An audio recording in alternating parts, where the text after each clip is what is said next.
देविका को समझ में नहीं आ रहा था कि वो क्या करे। रूबी, तमन्ना, मोनिका, सोनाक्षी सबको फोन करके देख लिया। सबने आने में असमर्थता जता दी। अब तो देविका के हाथ पांव फूलने लगे। नितिन का भयंकर पेट दर्द बंद होने का नाम ही नहीं ले रहा था। सारे घरेलू उपाय करके हार चुकी थी देविका। नितिन तेज दर्द के कारण करहा रहा था। दोनों बच्चे गहरी नींद सो रहे थे और जग भी रहे होते तो क्या करते। बड़ा बेटा 8 साल का और बेटी 6 साल की। जब कहीं कोई गुंजाइश नजर नहीं आई तो देविका ने आखिरकार सामने के फ्लैट का दरवाजा खटखटा ही दिया। फुलवा बहन जी। कौन? मैं देविका। अरे आप इस समय? दरवाजा खोलते ही चौंक उठी फुलवा। हाँ फुलवा, नितिन के पेट में 2 घंटे से बहुत तेज दर्द हो रहा है। समझ में नहीं आ रहा। सारे घरेलू उपाय कर लिए हैं। लगता है कि अस्पताल ले जाना ही पड़ेगा। आप थोड़ी मदद कीजिए। हाँ हाँ जरूर, मैं अभी इन्हें जगाती हूँ। बस अभी अस्पताल लेकर चलते हैं। और फुलवा ने अपनी दोनों बेटियों को भी जगा दिया कि हम लोग अस्पताल जा रहे हैं। तुम लोग सामने वाली आंटी के बच्चों का ख्याल रखना। इस लॉकडाउन में कोई डॉक्टर मिलेगा भी कि नहीं? देविका बहुत चिंतित थी। आप परेशान ना होइए, मेरे मैनेजर का बेटा डॉक्टर है, मैं उनसे बात कर लेता हूँ। फुलवा का पति राकेश देविका को आश्वस्त कराता हुआ बोला। राकेश ने फटाफट कैब बुक की और देविका नितिन को लेकर कैब में बैठ गई और साथ में ही फुलवा और राकेश भी बैठ गए। देखिए, मुझे तो ये पथरी का दर्द लग रहा है, डॉक्टर बोला। मैं पेन किलर इंजेक्शन और कुछ दवाइयां दे रहा हूँ। 1-2 घंटे में आराम आ जाएगा। तब इनको घर ले जाइएगा और बाकी तो अल्ट्रासाउंड के बाद ही क्लियर होगा।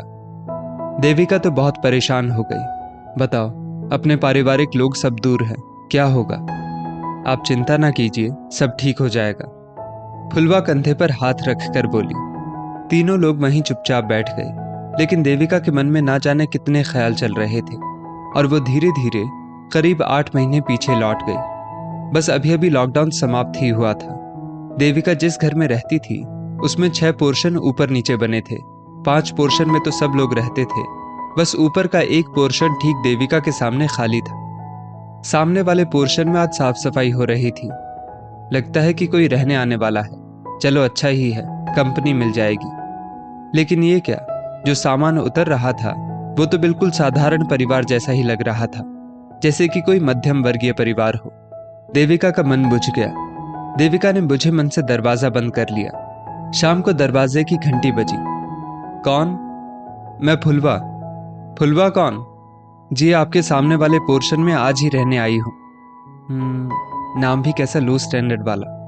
सोचते हुए देविका ने बहुत हल्का सा दरवाजा खोला कि वो कहीं धोखे से अंदर ना घुस आए। जी कहिए, क्या काम है? जी कुछ नहीं, बस ऐसे ही मुलाकात करने चली आई, क्योंकि अब हम पड़ोसी हैं। फुलवा बड़ी नम्रता पूर्वक बोली। ठीक है, फिर मिलते हैं, कहकर देविका ने दरवाजा बंद कर लिया। बाकी जो 5 परिवार रहते थे वो सब देविका की नजर में उच्च सोसाइटी वाले थे, इसलिए देविका ने फुलवा से दोस्ती बढ़ाने में कोई दिलचस्पी नहीं दिखाई। सारे परिवार आपस में मिलते जुलते, लेकिन फुलवा को कोई साथ में रखना पसंद नहीं करता, क्योंकि उन सबको मालूम पड़ गया था कि फुलवा का पति बैंक में एक मामूली क्लर्क है। घर के सामने ही एक पार्क था। सब लोग साथ उठते बैठते, लेकिन फुलवा और उनकी दोनों बेटियों को वो लोग हिकारत भरी नजरों से देखते। अपने बच्चों को भी उनकी बेटियों के साथ नहीं खेलने देते। कुल मिलाकर वे लोग फुलवा और उसके परिवार से दूर ही रहना पसंद करते। लेकिन फुलवा पता नहीं किस मिट्टी की बनी थी कि उसे कुछ भी बुरा नहीं लगता। लेकिन इस कोरोना काल में उन सभी हाई स्टैंडर्ड परिवार के लोगों की पोल देविका के सामने खुल गई, क्योंकि कोई भी सहायता के लिए आगे बढ़कर नहीं आया। अचानक देविका के मुंह से सिसकियों की आवाज सुनाई पड़ी। क्या हुआ बहन जी? मुझे माफ कर दीजिए फुलवा बहन जी, मैंने पैसे के अहंकार वश आप लोगों के साथ बहुत गलत व्यवहार किया। भगवान मुझे कभी मेरी गलतियों के लिए माफ नहीं करेगा।